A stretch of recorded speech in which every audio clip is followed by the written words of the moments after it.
Ang pulong sa Dios buhi ug nagalihok nga gamhanan, labi pang mahait kaysa espada nga duhay sulab, ug modulot ngadto sa gitagbuan sa kalago espiritu, sa mga lutahan ug sa mga kauyukan, ug mutugkad sa mga huna-huna ug katuyuan sa kasing-kasing.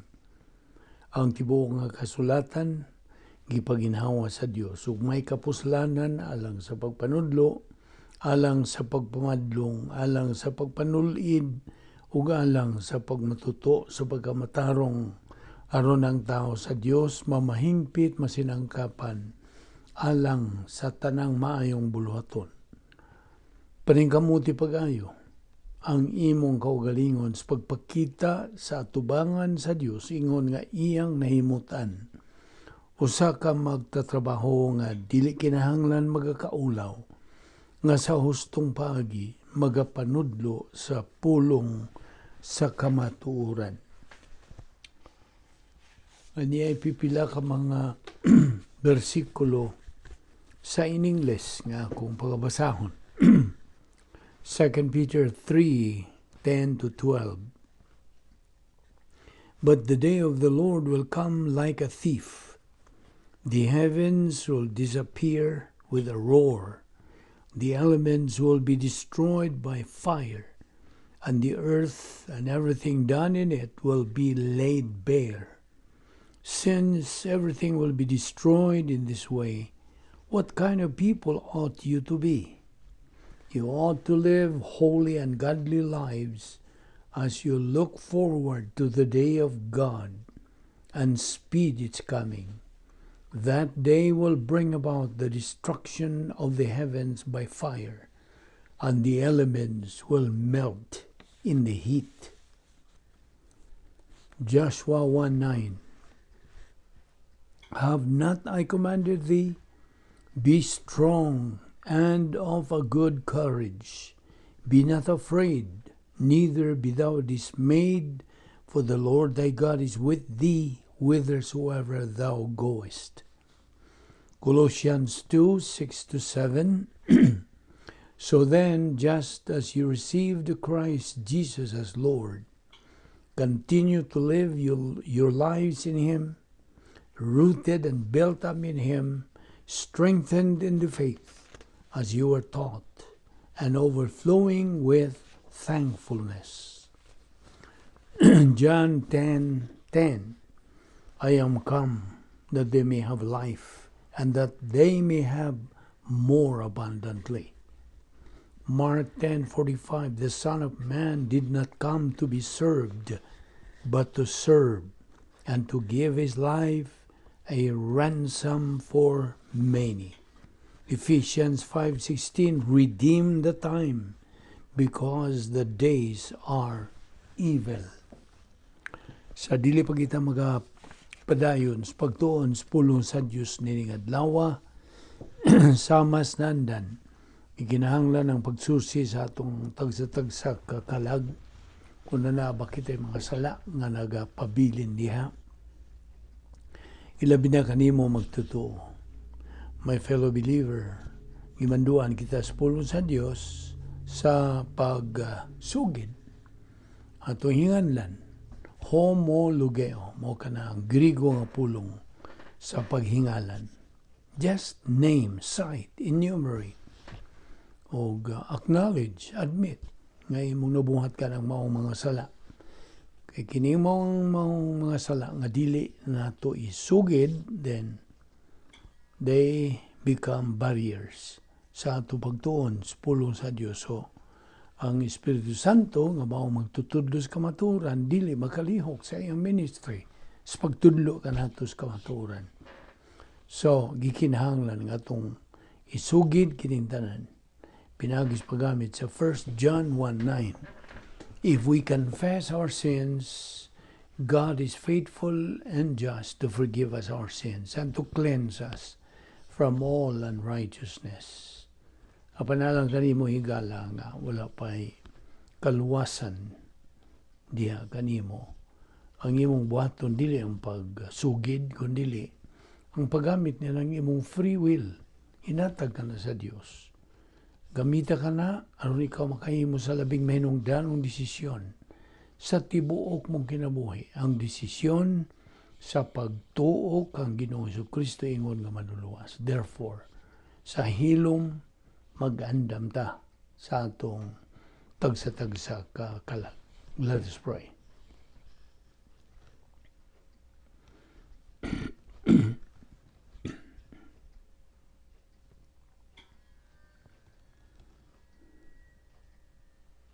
Balangan na mo nga Diyos, nagapasalamat kami kanimo nining lain na sab nga adlaw. Ngay mong gipadangat ka namo. Salamat o Diyos, buhi pa kami kay ang imong plano sa among tagsa-tagsa ka kinabuhi nagapalihok ug nagapalayon mas paglihok.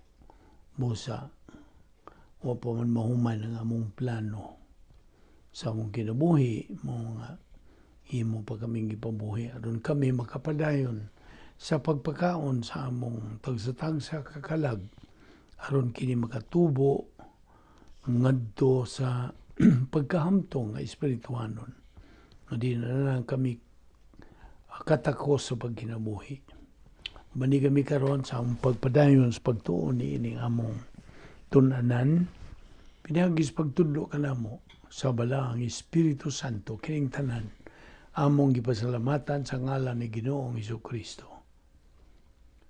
Amen. Padayon kita sa atong gibiyaan kagahapon niya pa kita sa The Doctrine of Apostasy. Doktrina kini sa apostasya. Og okay, diin kita muhunong ato kining ipadayon niining adlaw, okay? So welcome kaninyong mga bag-o kon na mangaling mga bag-o nga nagasunod ning atong ministry. Kaninyong mga subscribers, mga higala, mga isig ka magtutuo. Welcome. Unya, padayon ta. Unsa ang tuyo sa Dios sa kinabuhis magtutuo? Ang tubag ang pagtuman sa kabubuton sa Dios, to execute the will of God. Now, ato maning gisgutan kagahapon nga, dunay duha kabahin, two sides of the same coin, maingon ta. Ug may hinungdan nga ang atong Ginoong Jesucristo dias Mateo 16, ang atong Ginoo misulti ngadto kang Pedro.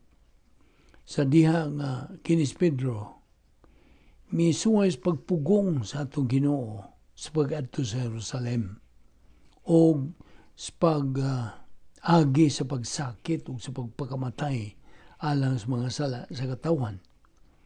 Alang kang Kristo, mukadto ang bahin sa functional will of God alang kaniya. Miingon siya kang Pedro, Pedro, get thee behind or get thee hands, Satan. O nagisulting Ginoong Kristo ngadto ni Pedro sa in English, Peter, get thee hands, Satan. Og siyang pagsulti kang Pedro sa ingon nga pagkasulti, he was not confused about Peter's identity. Naibaw siya sa kalahian ni Satanas kay ni Pedro. But iyang gi-identify kinis Pedro og Satanas. Iyang gitawag kinis Pedro og Satanas, sanglit si Satanas migamit man ni Pedro. Pinaagi og human viewpoint, tawhanong panguna-una sa iyang dautan, evil, ingon man sa historical impact, ang iyang makaguba na historical impact ngadto kang Kristo.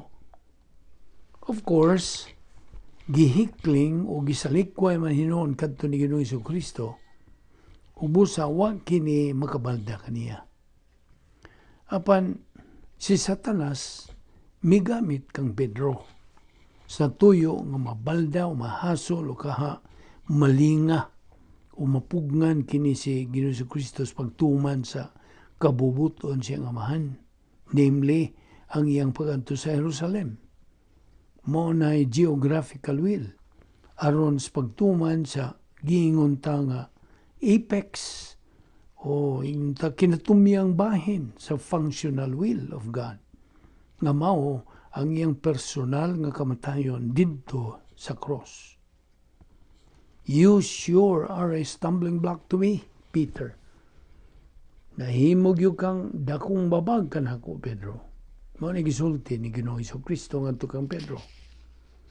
Niya gidugangan pag niya og sulti ni Ginoong Hesukristo si Pedro.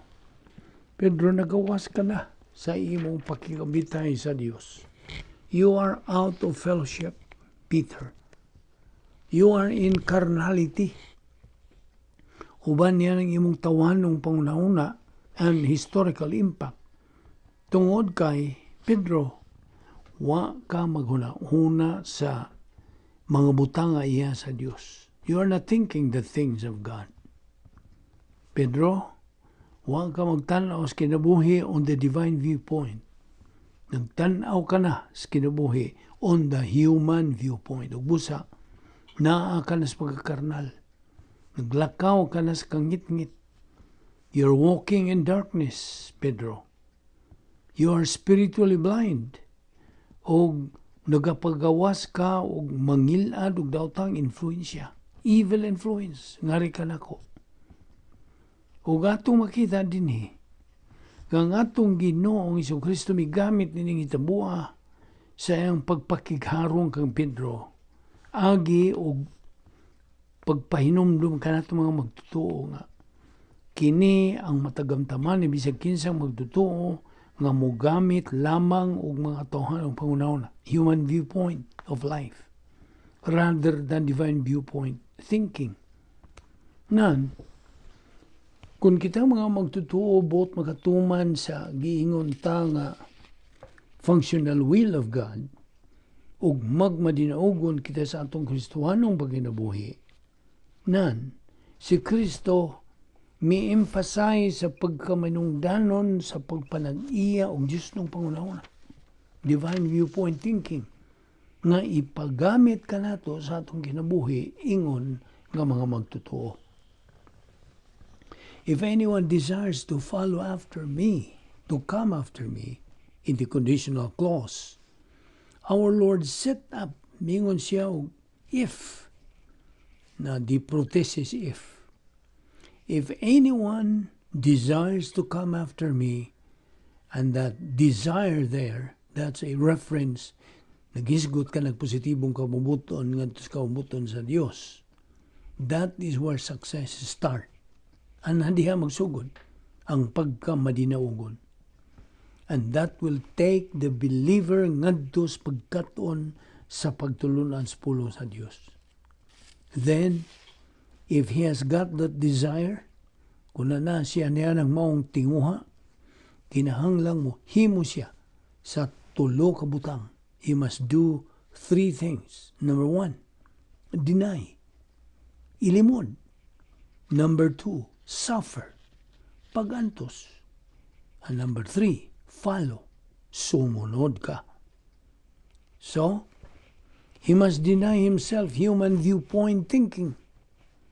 Ug ang bugtong paagi nga makalimod ang magtutuo sa tuhanong pangunahuna, dili ang pagtindog niya sa tubangan sa kadaghanan ug modayon kas pag-ingon, akong ilimod ang akong kagalingon sa mga human viewpoint thinking. No, that's a great desire.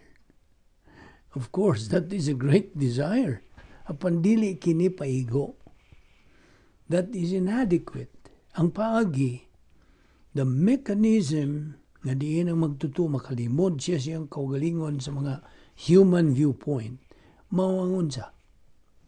Mao ang iyang pag-angkon og mga divine viewpoint nga mga pangunahuna.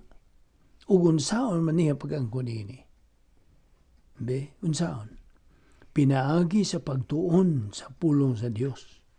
Sama niining atong gibuhat na adlaw. Okay?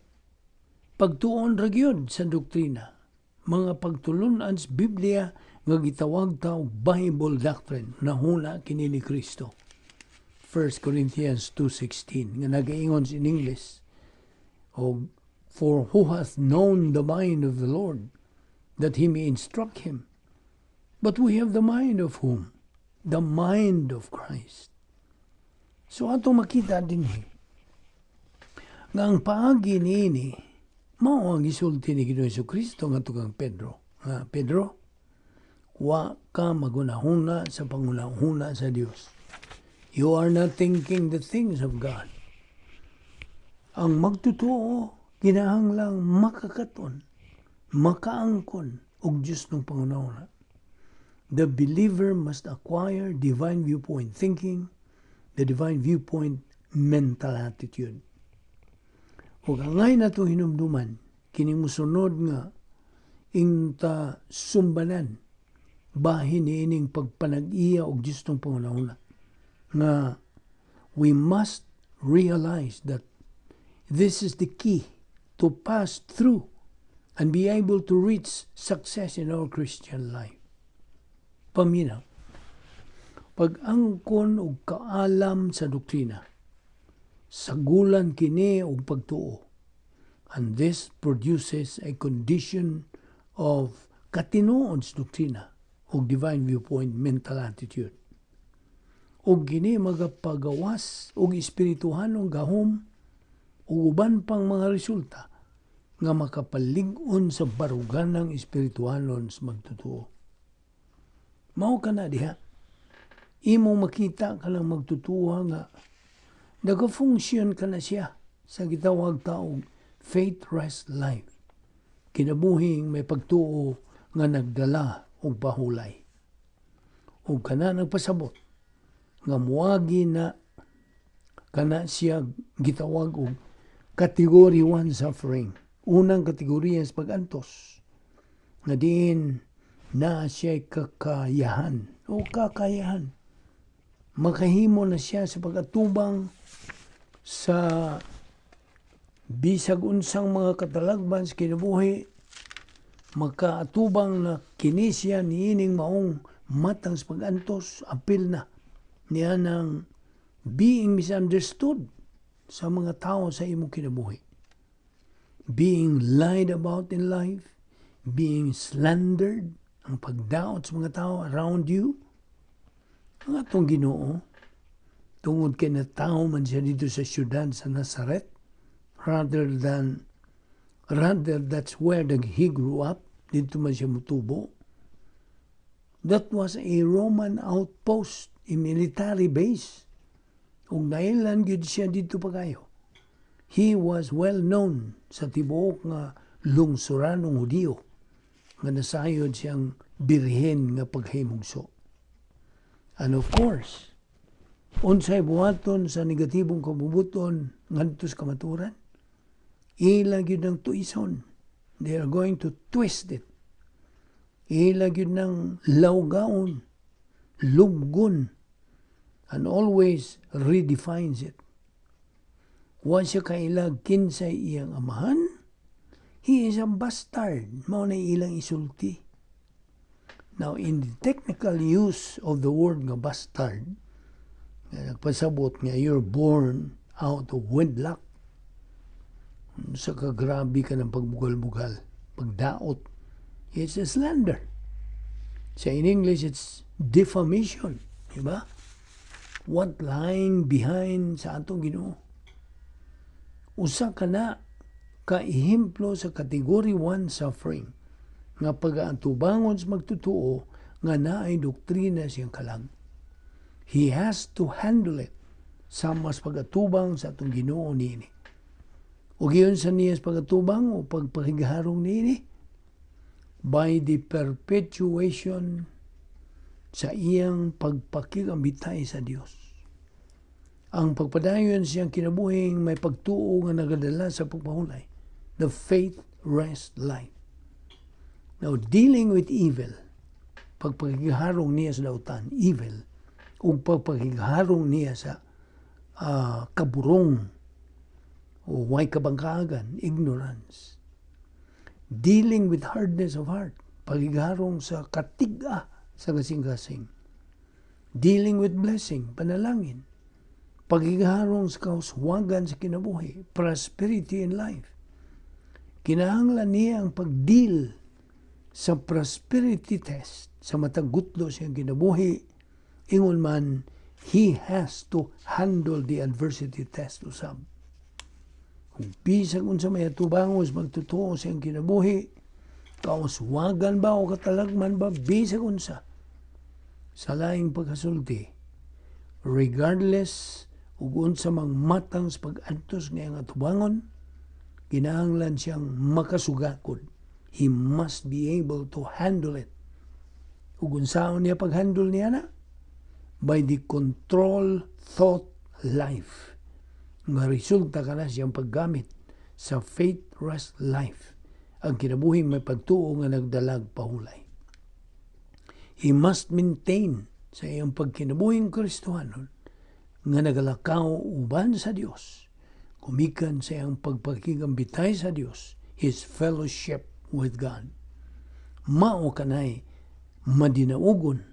That is a successful handling of category 1 suffering. And that leads to the third fact. You see, the first one leads to the second one. Ang magtotoo, why category 1 suffering? Kung naigawas siya sa pagkikambitay sa Diyos, he's out of fellowship, then naa siya category 2 suffering. Mao na Diyos nung disiplina.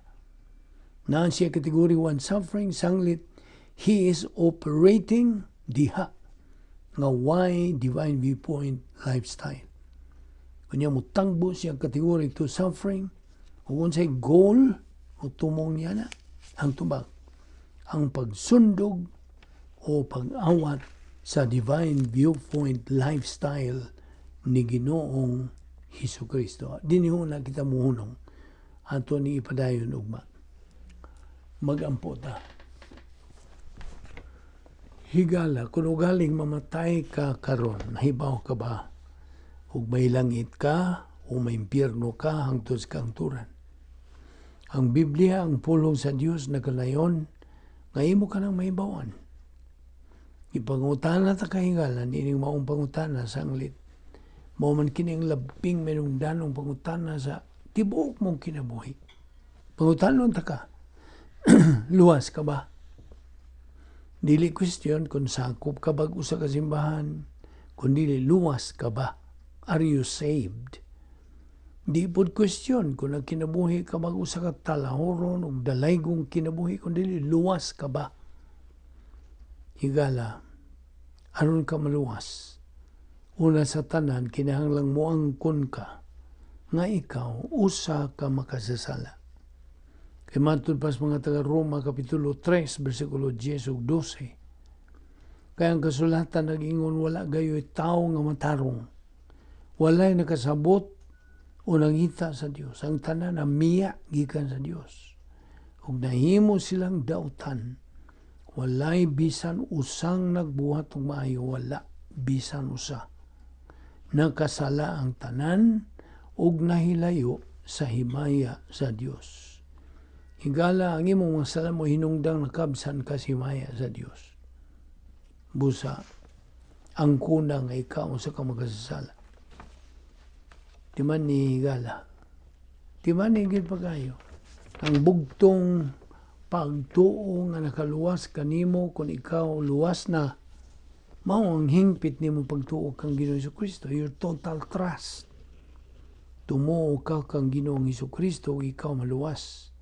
Mga buhat 16:31. Sabta higala nga ang pagtuo lamang kang Ginoong Hesukristo lamang mao ang bugtong paagi sa kaluwasan ug wala na lain.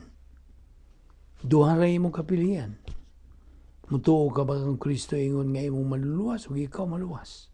O mosalikway ka ba kaniya nga maluluwas ug ikaw mahinukman? Busa pili higala. Apan sabtang gisulti sa pulong sa Dios diha sa Juan 3:18 nga nagkanayon. Ang dili mutuo mahinukman ang daan. Tungod kay wa man siya mutuo sa ngalan sa bugtong anak sa Dios. Busa, sublion ko sa paghinumdum kanimo higala. Tumuo ka kang Ginoong Hesukristo ug ikaw maluwas.